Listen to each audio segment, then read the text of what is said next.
We are at 8 o'clock on the dot. Hi, everyone. I hope everyone's been having a great mag so far. Happy mag. Yay! Thank you all so much for coming to Intro to Pixel Art. We're going to talk about a whole bunch of different aspects of pixel art, primarily the initial limitations of pixel art, the abilities of pixel art, how it relates to physical media, and what is inherently exactly the same things as pixel art, what is not pixel art, and a little bit on how to begin making pixel art. Your own sprites, sprite sheets, tile sheets, etc. So a little bit about me. My name is Sid Silberman. I am a multimedia designer based in Richmond, Virginia. I have a Bachelor's of Fine Arts in Kinetic Imaging, which is the study of video, animation, and sound. And I often am a game jam artist, though I do not participate in that many game jams these days. I will get into what game jams are later for those who do not know, but I often participate as a pixel artist. Yay! So the real question that I ask is, what exactly is pixel art? Because as I said, there are many things that are inherently the same as pixel art. So what it really boils down to, whether it is digital or physical, is that it is dots in a grid. Any kind of dot, as long as it is in a grid to create your image or whatever you're creating, a pattern, a tile set, repeating anything, it is dots in a uniform grid that you are working with within those constraints. A couple of style terms before we get into the initial constraints of pixel art. Things that get thrown around a lot, like retro, and how it often starts to refer to its own kind of stylistic decision that we talk about, is, but the actual definition is that it refers to imitating a look from the recent past. Nowadays, the recent past can be the 90s, but in the 90s, the recent past was the 70s, so things change. And also, the meaning of 8-bit. We often refer to 8-bit music and 8-bit sprites and art styles, but in reality, what 8-bit refers to is the processor type that these forms of art were originally made through. Much like we have Intel Core whatever number now, and we have the M3 for Apple laptops. They were 8-bit, 16-bit, etc. processors. We have an example of a retro style, Sea of Stars, which just came out in 2023, versus Final Fantasy Tactics from '97. Imitation of style. So much of what we create pixel art-wise these days is imitation of the past. Regarding the past, the aspect ratio of your display is a large part of what you need to consider when you're working with pixel art. Retro styles are going to favor what was out and about in the time of the 90s, which mostly was going to be the 4:3, which is standard. Any CRT monitor that you would have had in your home, or any kind of computer monitor, and a lot of the old style arcade cabinets in the arcade right now are 4:3. An aspect ratio refers to the number of parts comparatively to each other that the width and height of a display is. You always go width first, height second, which is why it is 4:3. Much like a recipe will have how many parts of milk, then you have this many parts flour. That is the parts listed. We have the widescreen, which most things became in the mid 2000s or so. 16:9, it would be kind of came standard for a long time, and has spread more recently into, you have your very wide gaming monitors in the ultra wide 21:9, and the super ultra wide, which is such a great term, of 32:9, which I think is for crazy people, but if you like to turn your head while you're working with your display, it's great for you. There's also 16:10, which was mostly used for programming, so you can have vertical space, but for the most part, when you're creating digital art, you're going to be working with 4:3 and 16:9. Most iPhones were 16:9 until pretty recently. You're also going to need to worry about resolution, and the resolution refers to the pixels width by height of what display you're working with. Back in the early to mid 90s, we had 32 by 20, 320 by 240, which was VGA, as was 640 by 480. We graduated to super VGA. We like using the word super in the early mid 90s to early 2000s, and that started getting into the more detailed looking games. You get more visual because you have a bigger space to work with. And now 2010s and onwards, you have a 1080 by 720 is the full resolution of 1080p, which was the gold standard for much of the 2010s. Actually, I'm saying that wrong. The 1920 by 1080 was 1080p. Sorry. Then we recently graduated into 4K and 8K. 4K being the 3240 by 2160. If you wanted to make a pixel art in 4K, you could. If you wanted to have a really bad time, if you enjoy torturing yourself, do it. But personally, I wouldn't recommend it. If you're gonna try to make your own pixel art style game, I'd recommend trying to stick with the VGA and Super VGA, because then you can really get that retro look. And those are also gonna be in your 4:3 aspect ratio, which is very much retro. Another aspect of pixel art that we don't talk about a whole lot is the CRT blending. So a CRT monitor versus a flat screen monitor, like an HD, they're not going to have the same type of display because they don't show light and color in the same way as the other one does. CRT, cathode ray tubes, they have a certain sort of blending to them that you can adjust as if you're a more dedicated player to getting your certain exact look and having the pixel art blend in such a way. But as you can see from Princess Peach here from Super Mario RPG, when you take her exact pixels in a high definition, you get very blocky, whereas and this is an approximation of what the CRT looked like, because anyone who's ever tried to take a photo of a video game that they were playing knows that it doesn't look good. There's many filters that can help mimic CRTs. Her colors are blended somewhat more, and you get a little bit more of a kind of impressionist painterly style. Before we get any further into how to make pixel art, we can talk about what else is pixel art that is inherently the exact same thing as pixel art. There are many different things that are. Again, it is just dots in a grid.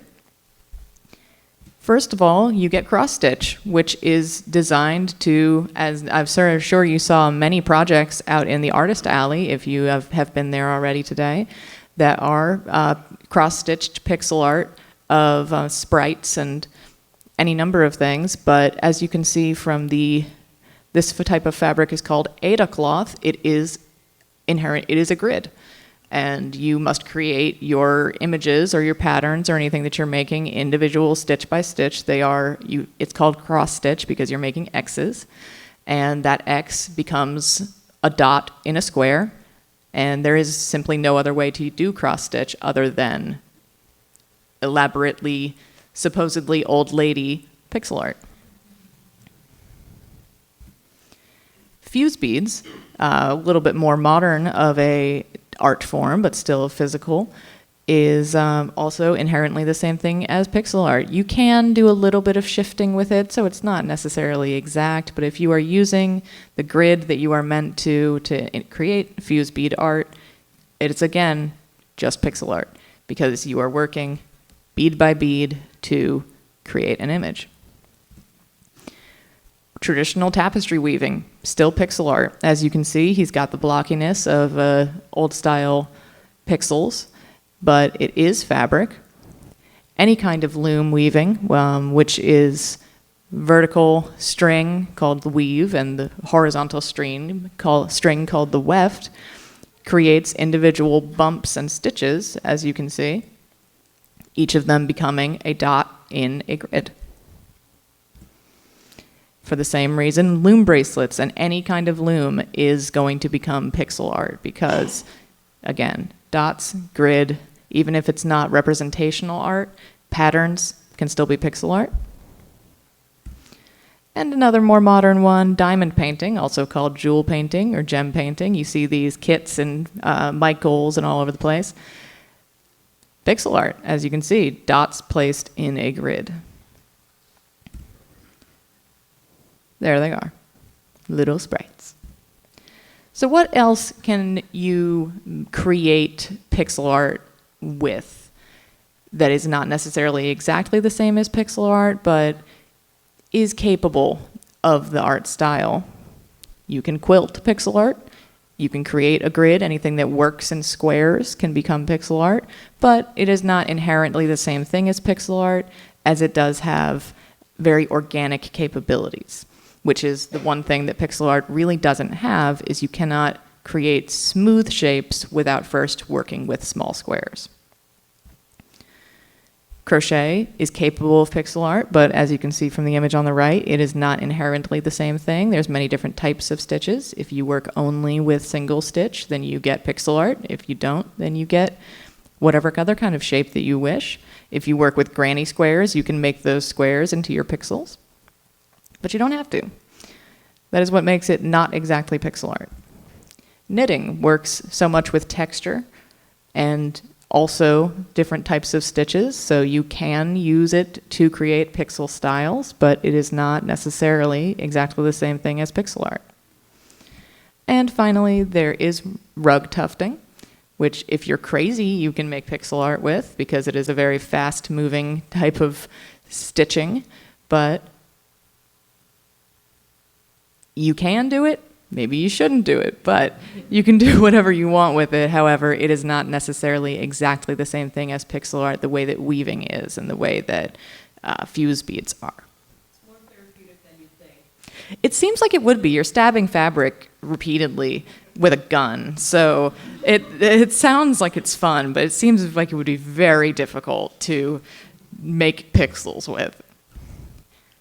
And lastly, before we get a little bit more into how to work with pixel art, what isn't pixel art? Because I've talked a lot about the different types of traditional media that are just the same or are very similar, or now we talk about what is not. There are not very many things that are completely, entirely not capable of being pixel art. One of them is pointillism. Pointillism is a style of art that the Impressionists began to create, where you do create it one dot at a time. However, those dots are very much not in a grid, and you overlap them, you balance color over top of each other. It is a blending and eye-tricking style, which is something that pixel art does, but because you are lacking that grid, it does not create the same sort of illusions as pixel art does. And lastly is vector art. Vector art is the literal, exact, entire opposite of pixel art. Pixel art is what is considered a raster type of digital image, because all digital images are essentially, technically, made up of pixels. But raster starts as a size, and if you try to change that size, then your computer will get a little confused and start causing artifacting, which is when you have the little nasty pixels doing weird things around the edges, because that is your computer responding to, these pixels are this size, now you want them to be bigger. I guess I'll just kind of guess where they go. Whereas vector art is using individual points placed in a digital world, and using, the computer uses formulas to connect those points. So that is why you can infinitely resize vector art in the way that you absolutely cannot with pixel art, because it is not created with pixels, it's created with points. So where do you begin with pixel art? You can go just starting to make an image dot by dot, absolutely. You can also just start sketching, as you might with any kind of digital program. And that is really what I would recommend. You just pick a program and figure out how to get a brush working with it. Any program that has a pencil tool that allows you to go dot by dot, go to your smallest pencil size with hard edges, you can create pixel art with. Personally, I like Photoshop. It's what I first learned how to draw digitally in. It's a little inaccessible now because Creative Cloud is what Creative Cloud is, for those of you who are in that. But any dupe of it that has a similar sort of format, like GIMP or Clip Studio Paint or Paint Tool Sci, they work in the same way as long as you have a hard pencil brush that you can work with. You can create pixel art. I would highly recommend using a program that has transparency, because then you can layer whatever art that you make later on. But you don't have to. You could work in MS Paint if you wanted to. It'll make it a little bit more complicated because you'll have to animate with your background included in your art. But if you're making stationary painted pixel art, you absolutely can do that. Procreate as well. I'm not sure why it winded up in a little bullet point like that, but Procreate is absolutely capable of pixel art. You can bring your brush settings down to a pencil, small as can be, and just work little, zoom in tight. Personally, I like Photoshop because of the reasons I said, but also because when you zoom in close enough, it shows a little grid, and you can see the individual demarcations of where each pixel is going to be, and I find that useful. There's also Sprite, and there are many mobile platforms that you can use to create pixel art. I personally really like Divoom. It's got a kind of DeviantArt style forum on there where you can post what you make, but it lets you zoom in really tight. I've done pixel art with just my finger instead of having to work with a brush. If I recall, it's a free program. It works really well, and it lets you have a local gallery. You don't have to post what you have. So if you just want to open up your phone and have a program to work at your fingertips, I recommend Divoom.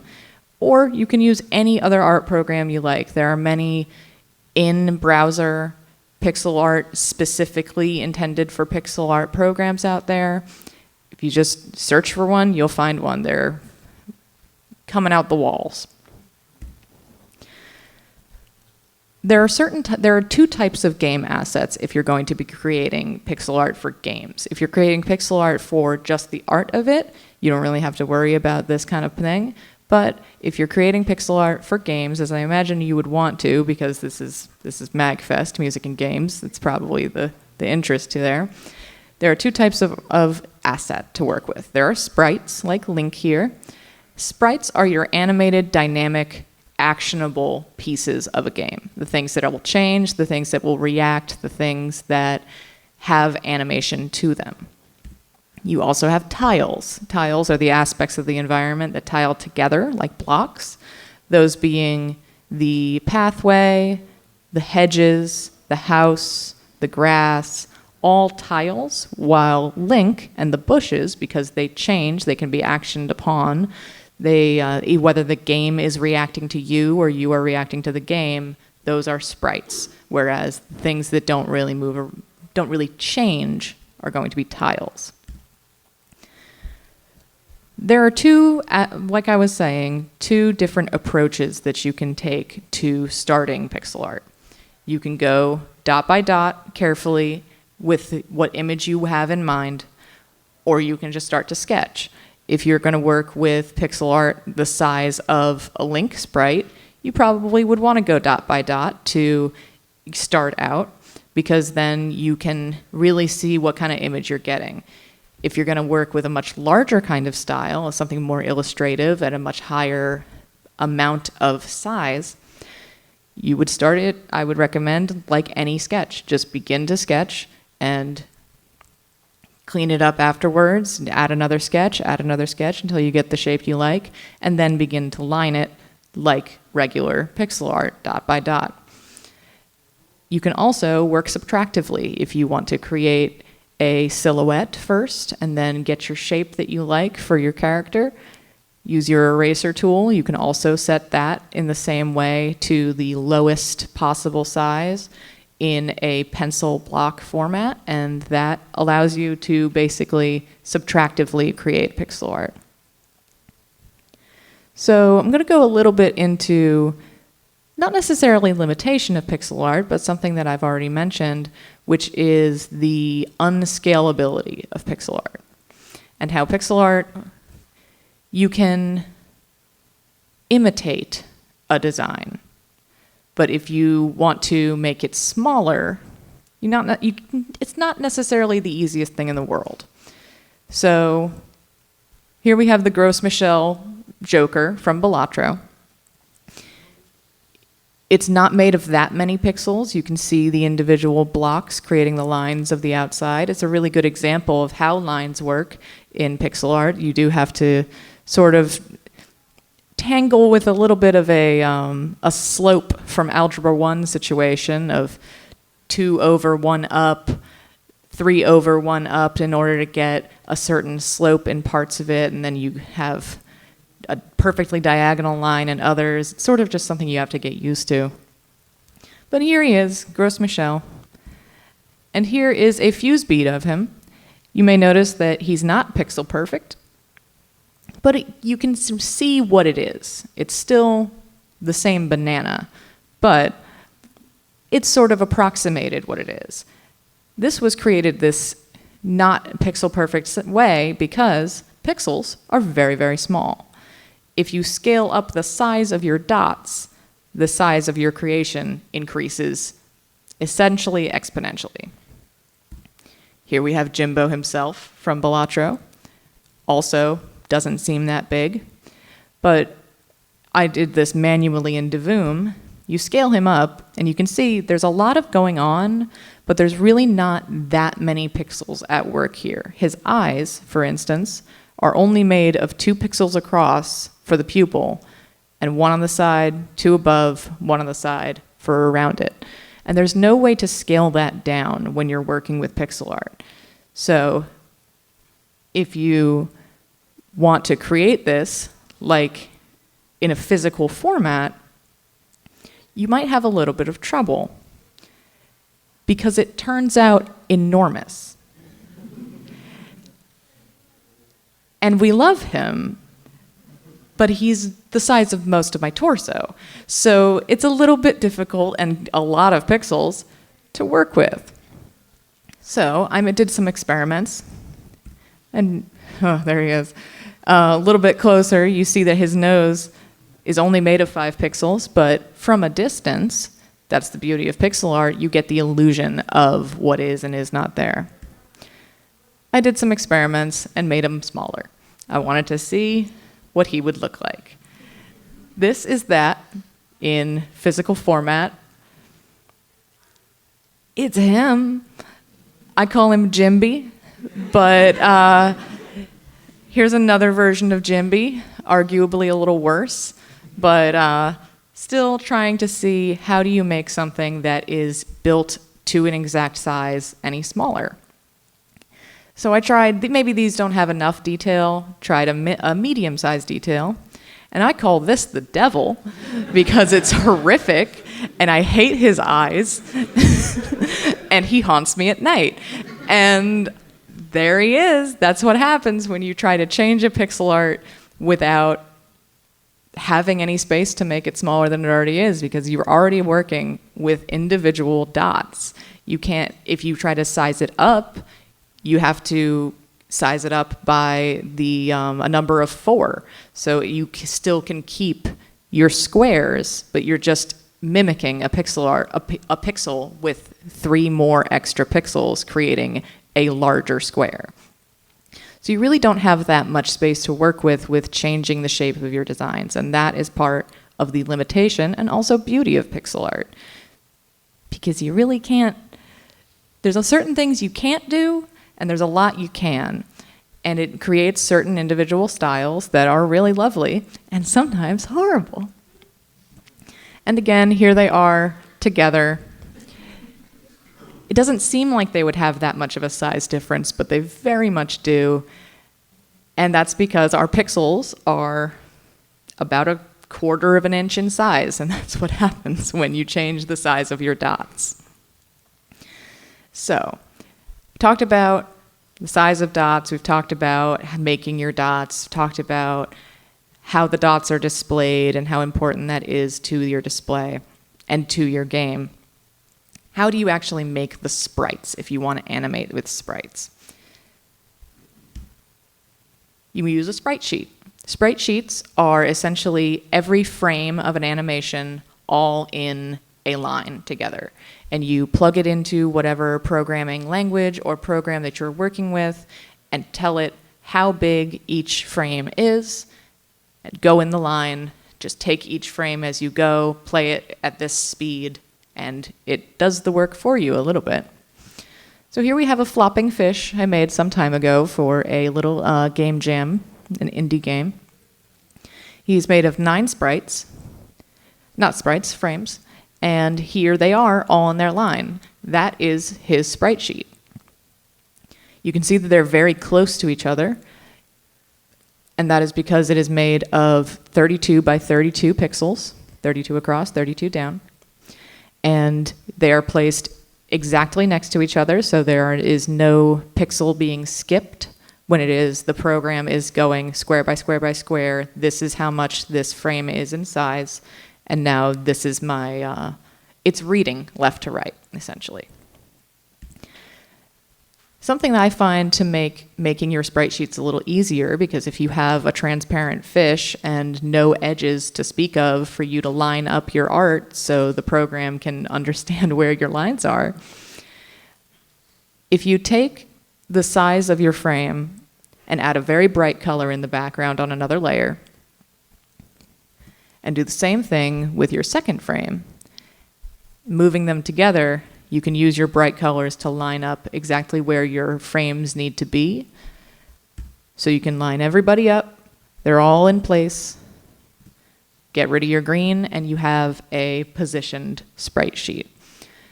If you put this in any kind of game maker or game platform like Unity, or I'm going to talk about a couple others, it has the functionality to be able to make this line into a flopping fish. Some examples from the past. We have Bowser doing various things.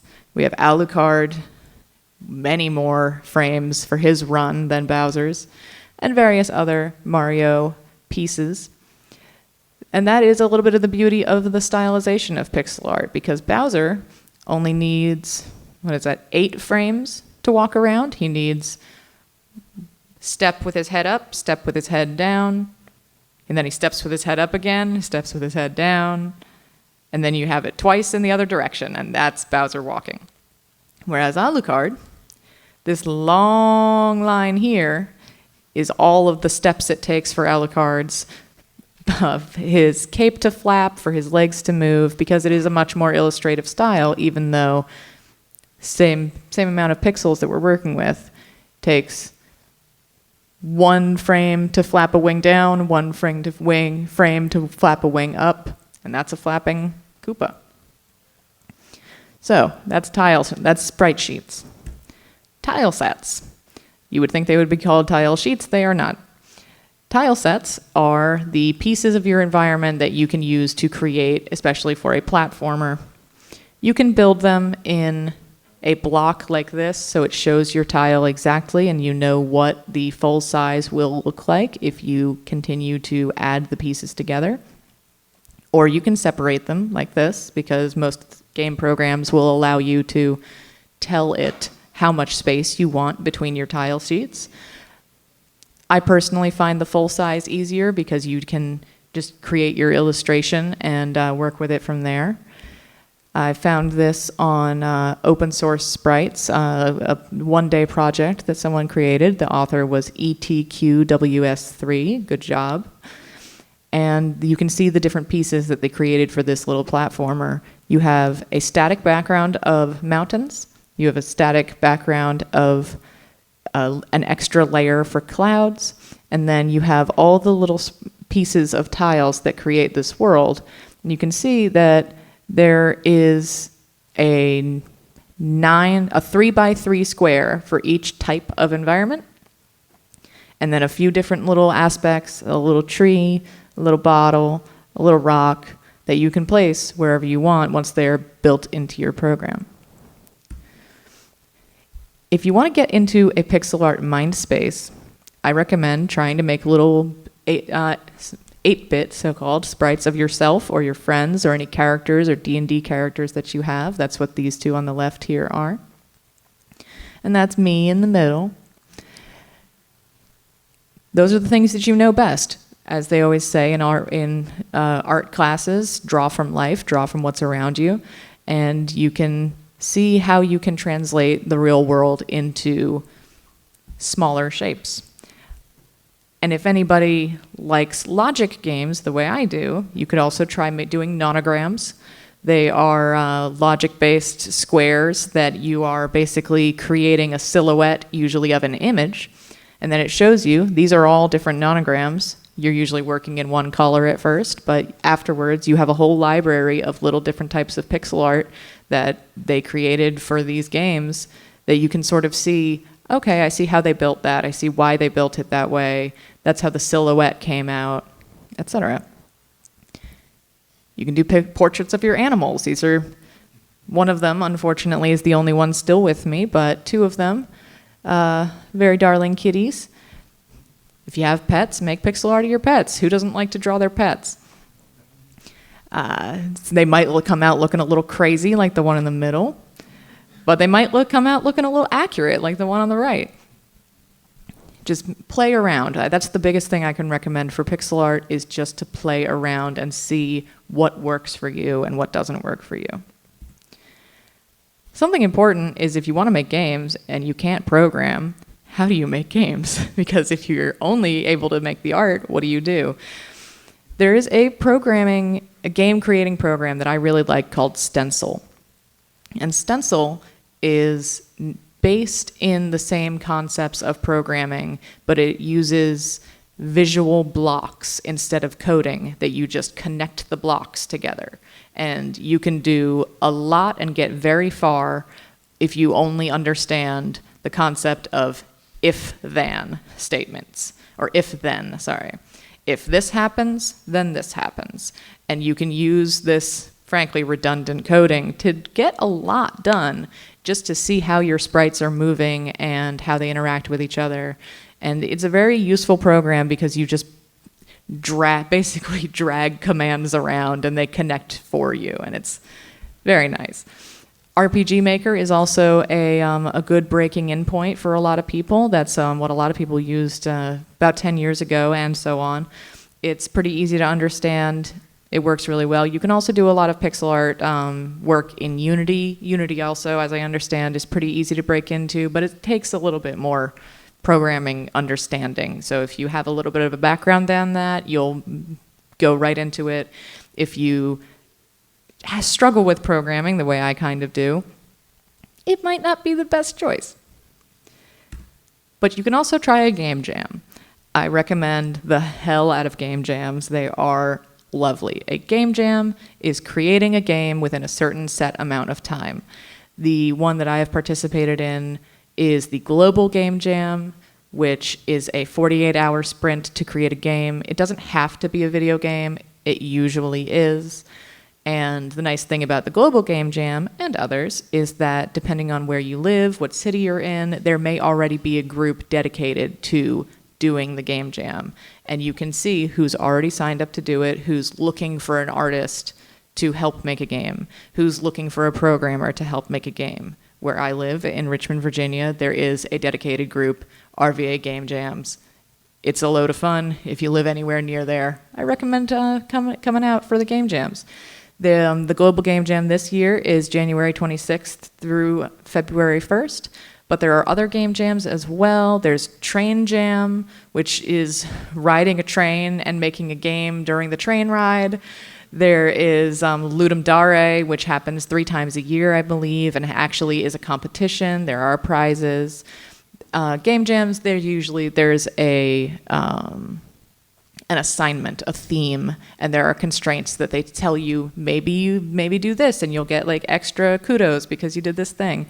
But I've participated in multiple and it's been great every time. It's not as exhausting as it seems like it would be, though it's Certainly not a sprint to the finish line. But if you want to start trying your hand at making a game and you can't program or you can't draw or you can't do one thing but you can do something, game jams are great. A couple of useful resources are videogamesprites.net and thespritersresource.com. They both are just chock full of sprites from games of many different kinds.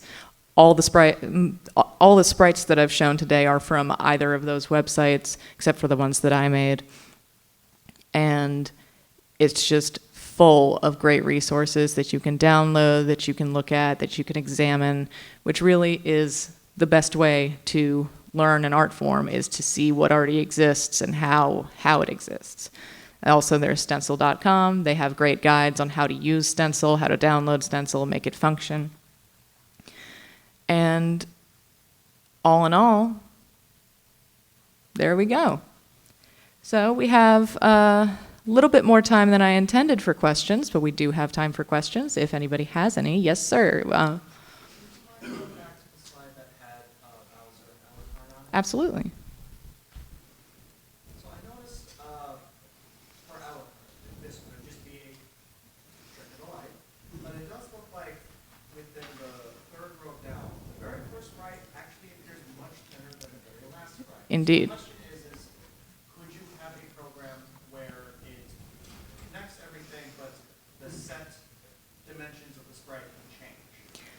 I believe what they probably did was give him space around him, and when they pulled these sprites from the game to create the sprite sheet, they probably didn't leave that space. But I believe you can change the shape and size. It just takes a little bit more programming to do. If you want to just stick with one size and shape, that's going to be easier for you as a creator to work with. But, I mean, programmers can do anything. So if you, I believe you can change the size and shape, but it's typically going to be easier to leave that extra space around it. And then in the programming aspect, change the hitbox. So that's a separate part of the creation. Whereas in the creation of the art, what you really are worried about is lining up the animation. Okay, so like, in apology though. Yeah, no, please. For example, like the classic Link from Legend of Zelda. Mhm. When he swings his sword, it goes in an arc. Mm-hmm. Whereas the hitbox of that, I imagine, is programmed separately from the actual sprite. Yes. Okay. You layer a hitbox on top of a sprite, so then the sprite, while it's moving, the hitbox is only in certain spaces. Okay, got it. Yeah. Yes, sir.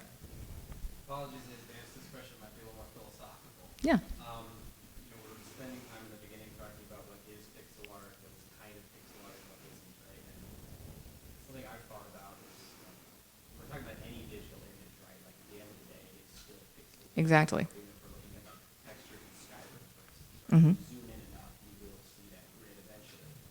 And I've certainly seen artwork that kind of toes that line, Mm-hmm. where it doesn't look like pixel art at first, but then like if I zoom in a bit and I can start seeing it, I especially see this like I work with GZ Doom mods, which is, you have this sprite work in 3D environments, and sometimes those can be so illustrative that Yeah. I can't quite tell. Mm-hmm.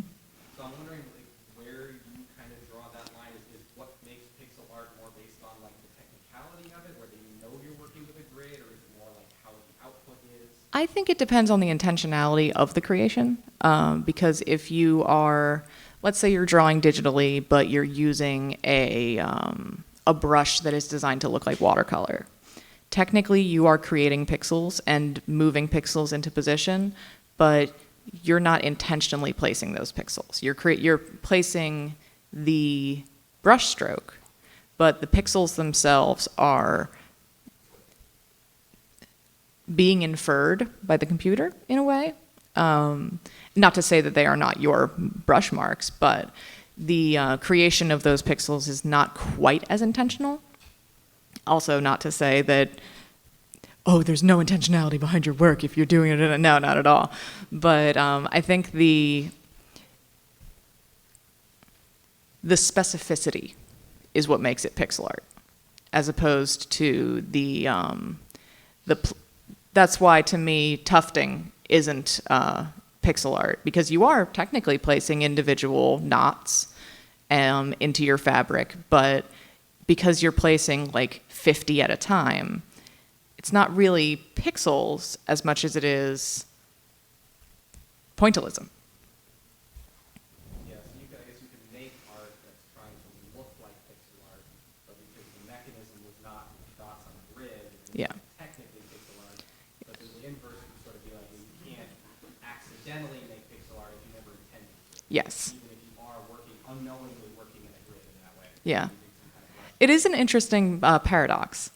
Yeah. But because technically, vector, like I mentioned, where is it? These guys, the formulas, as soon as you save it, it is now pixels. As soon as it is no longer in the program that is creating a vector, it is pixels. So there is that sort of paradox of Schrodinger's pixel, where it's pixels all the way down, because the way that we use any sort of display is based on individual pricks of light being shown in different colors. Yes? So, in a lot of engines, there is like a type of filter that you try when you're or usually I see bilinear, and usually gamers hate it when there's a filter on sprites. But my question is that, have you seen or have you worked intentionally using that type of filtering, that blur stuff, to make a type of pixel art? I haven't personally, but I don't think there's anything wrong with doing that. It's filters are what filters are. They are absolutely an art tool, and I know that there is kind of a contention about them, but use them how you will. They change your style. That's pretty much how we get the false CRT look that I showed with the Princess Peach. That's a filter. That's not actually CRT. All of the any retro game that has a setting on it that will make your flat screen look a little bit more like a CRT with the stretching of the pixels around the edges, you get the anamorphic pixel approximation. Anamorphic pixels being not square pixels, which is what CRTs, some of them had. You have these like weird rectangular pixels around the sides. That's filters that create a certain look. So personally, I have not done so, but I think it's totally valid.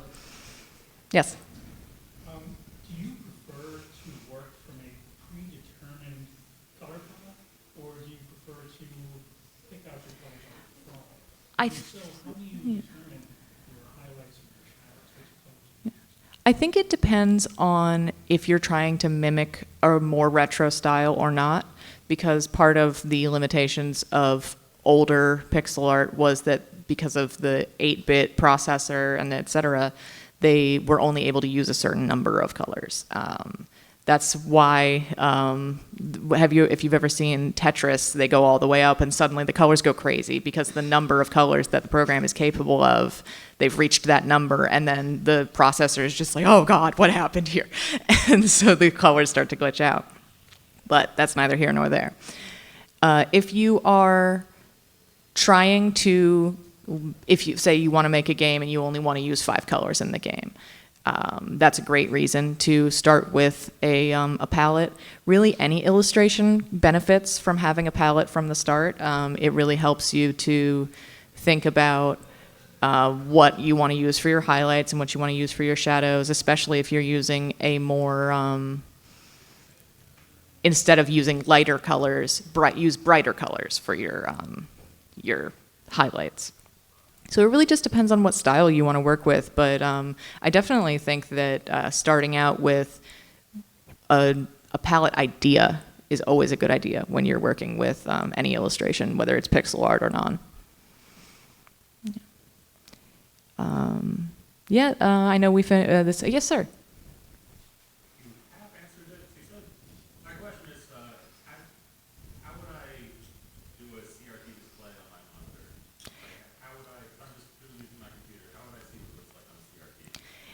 You're never going to get it exactly because the way that a flat screen monitor works is fundamentally different from the way that a CRT works.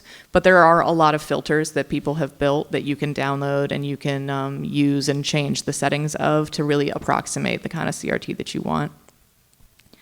But because the method of creation of the pixels that you're visibly seeing is different, it's never going to quite look the same. But people have created programs and filters that are specifically to create the scan lines of a CRT monitor and to create that sort of pixel warping that you have on the sides of a CRT. So normally I would never recommend this, but checking around Reddit, seeing who has what kind of filters people are using would be a great resource. I never thought I would say that, but yeah. Yes? What is your favorite pixel art game style? That is hard because Final Fantasy VI has my heart because they have the small pixels, not small pixels, they have the small, where is Link? Where did he go? They have the little tiny sprites, but they also have these beautiful illustrations that had to be made into pixel art for these games. And the illustrations don't move, but they sure do go and it's great, and the backgrounds are really lovely, and the amount of depth that they get into this game that has the kind of Final Fantasy battle that we all know and love with just pixels is absolutely stunning.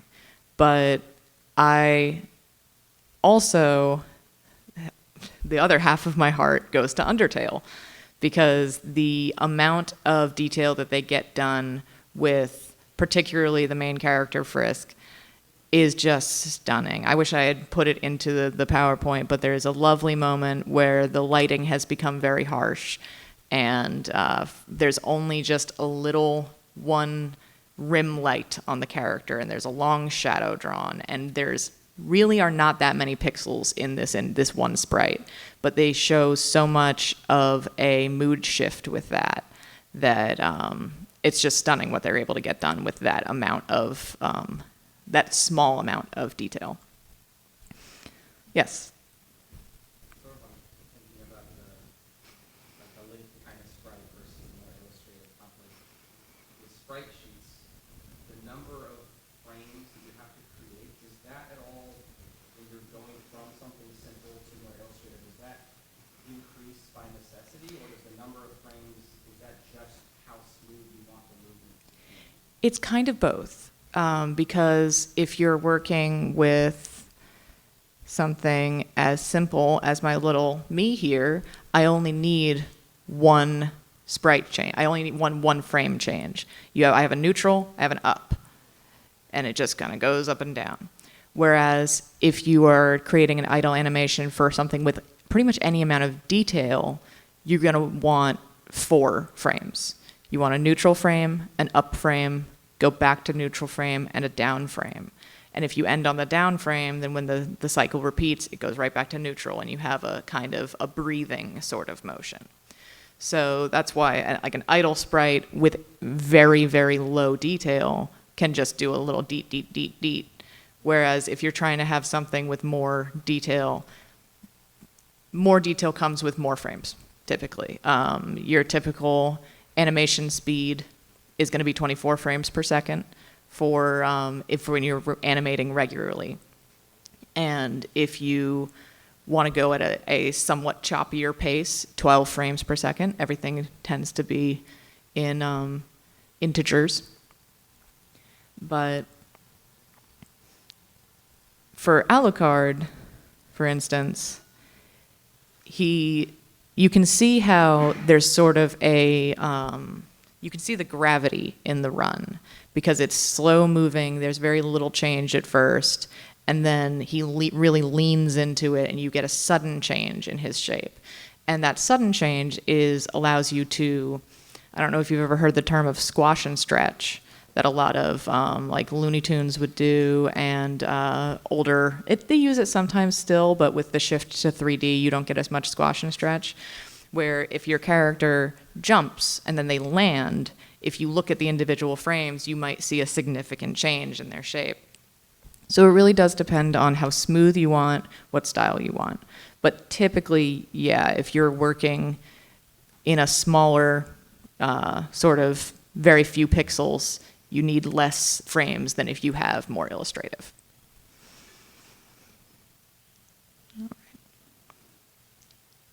We have 10 minutes left. If anybody has any other questions, we can do them. And if not, we can let out class early. Yes, sir. Do you have any tips for things like iterating and stuff like that? Yeah, not really. I tend to just work with the somewhat more retro kind of things are where they are and they stay where they are, and not much blending or any kind of thing like that, because that's just personally what I like to do. But it's really experiment. Sorry to give a lackluster answer, but experimenting with your settings, with your brush settings, with your what kind of motion you're getting, and that's why being able to make a sprite sheet is very useful, because if you already have a an engine that you like, you can just throw it right in and be like, how does this move? Do I like this? Yeah, okay, cool. And then take it back out. Yeah. Yes. All right. Thank you everybody for coming. I hope you have a great rest of your mag.